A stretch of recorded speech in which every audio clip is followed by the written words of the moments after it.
भारत सरकार ने एक और बड़ा फैसला लिया है।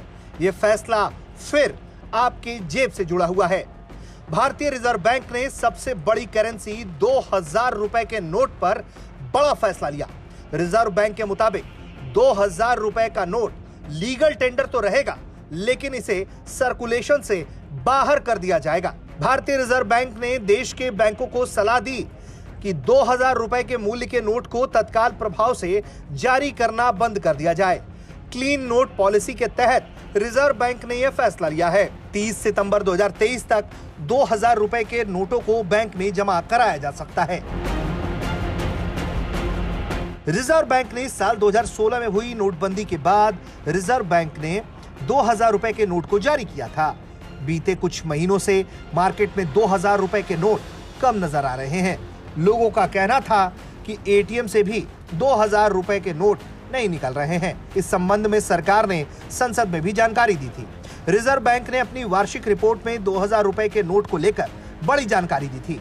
रिजर्व बैंक ऑफ इंडिया की वार्षिक रिपोर्ट के मुताबिक वित्त वर्ष 2019-20, वित्त वर्ष 2020-21 और वित्त वर्ष 2021-22 में 2000 रुपए के एक भी नोट नहीं छापे गए। इस वजह से बाजार में 2000 रुपए के नोटों का सर्कुलेशन बिल्कुल कम हो गया।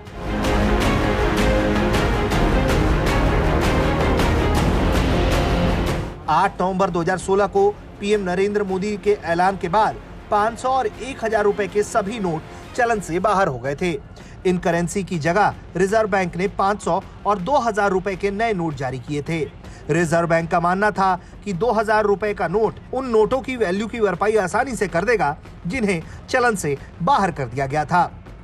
लेकिन अब भारतीय बाजारों से सबसे बड़े नोट यानी कि 2000 रुपए के नोट को बाहर करने के लिए अब रिजर्व बैंक ने एक और बड़ा फैसला लिया है, जिसके तहत आपके 2000 रुपए लीगल टेंडर तो रहेंगे, लेकिन उसे आपको बैंक में जमा करा के उससे छोटे नोट हासिल करने होंगे। Bureau report,